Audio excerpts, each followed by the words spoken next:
A portion of this video is sponsored by Surfshark. For the first time in 5 years, Microsoft has a phone. What do you mean it's not a phone?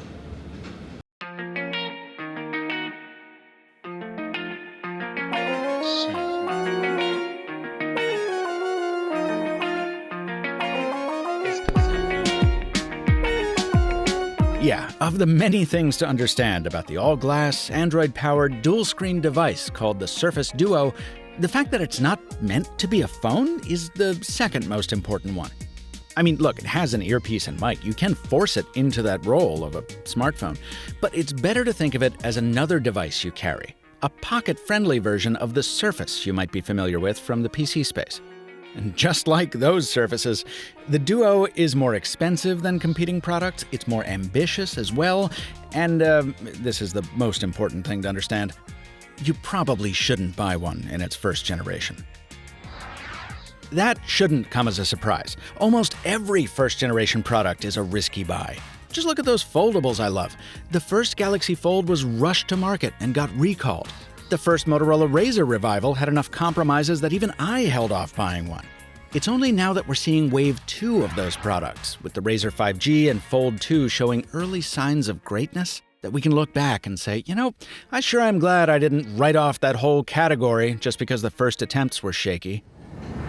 So it is with the Surface Duo. And what's interesting to me is the things that I was most concerned about going into this review, those are the things that have been the least of my worries over my 2 weeks with the device. Battery life was the biggest surprise of the bunch, given how insanely thin this thing is. While I do need to charge it every night, over 2 weeks of 16-hour days, it's never died on me before midnight. Pocketability is another pleasant surprise. Yeah, it's more comfortable in a cargo pocket, but it does fit in standard ones, if you wear guy clothes anyway. And the other two potential showstoppers I hear people talking about are almost totally solved by the use of a smartwatch. I'm talking about the lack of a cover display for notifications. Even the most basic Wear OS watch will give you all the notifications an external screen would. And most of those watches will also let you tap to pay for your daily coffee. What if you still pay the old-fashioned way and prefer your wristwatches dumb? Well, you still probably don't need an outside display as much as you think. See, when you're new to the Duo, the parallel to a moleskin is so overriding, so obvious, it's easy to fall into the mental trap of thinking that's the only way to close it. But instead, try to think of it more like a spiral notebook. All you've got to do is fold it backwards, and you've got a traditional slab-style Android device with a screen exposed all the time. It's wide, yeah, but it's also incredibly thin, not much thicker than an iPhone 11 Pro. That's what helps make it more pocketable than you might think, and belly aching about bezels aside, beautiful to boot. So, okay, the Duo can be used as a big smartphone with an optional second display. Great. Is that useful? The answer I've found is 3 different flavors of sometimes. The first is what I use most often, keeping an eye on a background task while doing something else. Like if I'm walking somewhere, I can catch up on Twitter while keeping Google Maps up in full screen, or track my inbound Grubhub or Lyft driver. Or if I'm in a particularly talkative group chat, which I usually am, I can keep up with that conversation on the second screen instead of getting constant out-of-context alerts on top of my main one. The second use case is literally doing 2 things at once, like curating a shot list based on a script I've written, or logging into an app using 2-factor authentication. And the third is what Microsoft calls spanning. This is filling up both displays with a single app. Most of the time, this frankly sucks, because Android doesn't know the seam between the screens is there. It just sees a big wide canvas, like a tablet. As I discussed in the first episode of Into the Fold, that seam in the middle is ultimately why I think foldables are the real future. But Microsoft, at least for this generation, thinks differently, and as such, it has optimized its own Office suite for spanning. So Outlook is pretty cool. You can put your mail list on one side, the full body of the email on the other.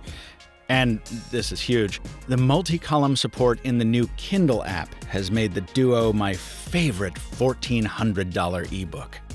Seriously, it's great. Now, credit where it's due here, this isn't the first of its kind product. LG has offered second screens for its phones over the past few years in the form of somewhat clunky clip-on cases. But by making the Duo's double displays both permanent and pretty, Microsoft sort of tricks you into using them more often, so you find more situations where they come in handy. A banking app and a calculator, a news feed and a transit ticket, a dinner menu and a calorie counter. And since the concept originated on desktops, it translates well back to them too. If you're willing to carry a keyboard and mouse, ideally more portable ones than mine, what a potent and productive mobile workstation this could be. Now I say could be because in its current state, the Duo hurts my productivity instead of helping it. Yeah, remember how I started off saying first-generation products are often bad? Well, that's usually because they're undercooked, and the Duo is pretty raw in the middle. Example, a couple days ago I forgot to charge my laptop, so it was almost dead when I got to the coffee shop to write this review. I thought, well, golden opportunity to put the productivity promise to the test by writing my script on the Duo, right? Well, after just a few minutes, I got so frustrated with typos and input lag, I just couldn't continue. I went home. I thought maybe it's SwiftKey, maybe Microsoft's keyboard is just slow. But then I installed it on my Razer 5G review device and nope, it's rock solid. So I factored in other bug notes I'd been taking, alongside reviewers from Android Central, Windows Central, and about 5 other sites. Most of our Duos often misinterpret a single tap as a long press. That's annoying. When you turn over the Duo, its accelerometers are supposed to tell it to flip screens, or at least give you the option to double tap to do so. That's kind of a crapshoot every time. And daily, it has issues fully registering swipes to get back home, or to switch which screen you're running an app on. And back at the keyboard, even when I switch over to Gboard, which by the way only works well in portrait mode because landscape buries the spacebar, the haptic response doesn't quite keep up with my keystrokes. It feels like an issue with how the display registers touches. Or maybe it's just optimization problems, I don't know. And I also don't know whether it's fixable through software updates. Microsoft has promised some of those to enable things like double tap to wake, notification support in the peek view, and hopefully squashing the lingering bugs. But as you know, you should never buy a product based on future promises. Only based on what it can deliver when you drop the cash. Speaker samples, a few photos, and solitaire still to come after a quick word from today's sponsor. I'm not traveling as much as I have in years past, but I'm still using today's sponsor just as often. While Surfshark VPN is great for safely browsing on a public hotspot, it's also a powerful tool for preserving your privacy at home. Look, I make my living thanks to the advertising that goes alongside my content, but some ads come with an uninvited guest, malicious software. Surfshark helps fight that malware, and it also hides your IP address, which makes it tougher for bad actors to target you. If you think your internet service provider might be throttling your speeds based on usage, Surfshark can help level the playing field. And it works on your computer, tablet, and your phone. Try Surfshark now at the link below and use promo code MrMobile. You'll get 83% off a year's subscription and 3 extra months free. Thanks to Surfshark for sponsoring this video. Now, long-term subscribers already know this, but for the newcomers among you, it's important for me to say it. I am not rooting for the Duo to fail. I love strange new form factors. I admire companies that take risks. And the last thing I want to see in the smartphone world is another stolid slab. But there's no way around it. In its current state, the Duo feels rushed. Using it reminds me of how I felt using the Palm Pre when I bought it on launch day in 2009. And I'm frankly surprised Microsoft put it out to reviewers like this, especially given the company's history in mobile. As a Windows Phone fan, I still remember the pain of using 2015's Lumia 950, which to this day stands as one of the worst products I've ever reviewed because it was launched too soon, with too little polish. And the captain in Top Gun said it best. Your family name ain't the best in the Navy. You need to be doing it better and cleaner than the other guy. Now, what is it with you? Of course, Surface is not Windows Phone. You might have forgotten, but back in 2012, Surface was a punchline, best known for a nearly $1 billion write-down, with news anchors forgetting its name and using them as iPad stands. It was sad.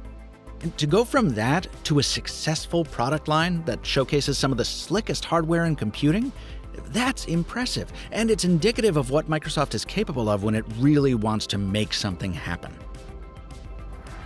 So if you're hopeful the Duo will eventually come into its own, there is precedent for it. Android 11 should bring native UI improvements for dual-screen devices. And the hardware? I am smitten by how beautifully it realizes the dream of an Inspector Gadget-style computer book, condensed into a futuristic form that seems right at home in Westworld. Every time I fold it shut and hear its magnets plop the two halves home, it somehow lends more satisfaction to whatever task I've just completed, especially when that task was a rousing game of Windows Solitaire.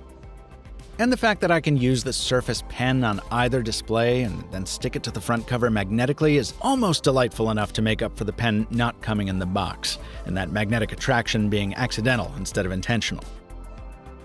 But if you're going to brute force a new category into existence, this kind of more than a phone, less than a laptop specialty device, well, that takes both clarity of concept and excellence in execution. I think the Duo has the former, but not the latter. And I also think that most folks will prefer a phone that can do most of what the Duo does, while also packing a camera that you don't just have to put up with. With the price falling between Samsung's excellent Galaxy Note 20 Ultra and Galaxy Z Fold 2, and many more stumbles than grand slams where the software is concerned, the Surface Duo is that weirdo I want to love, but can only recommend to the hardest core Microsoft fans. Come to think of it, that's how I ended my Lumia 950 review too. Here's hoping things go differently this time around. Folks, I'm going to keep carrying the Duo alongside my other phones for the next few months, and I'll be tweeting and Instagramming as new updates come in. Feel free to ask me about the Duo in those venues. Subscribe to the Mr. Mobile on YouTube so you don't miss follow-up coverage, and don't just rely on my impressions. Check out the full reviews on both Android Central and Windows Central. My friends at both sites were a huge help to me as I wrote this script.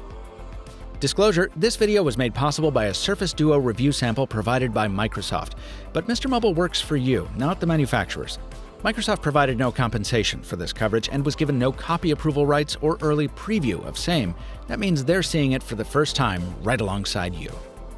Until next time, thanks for watching, and like the New York highway billboards say, COVID is still a risk, so mask up and stay safe while you stay mobile, my friends.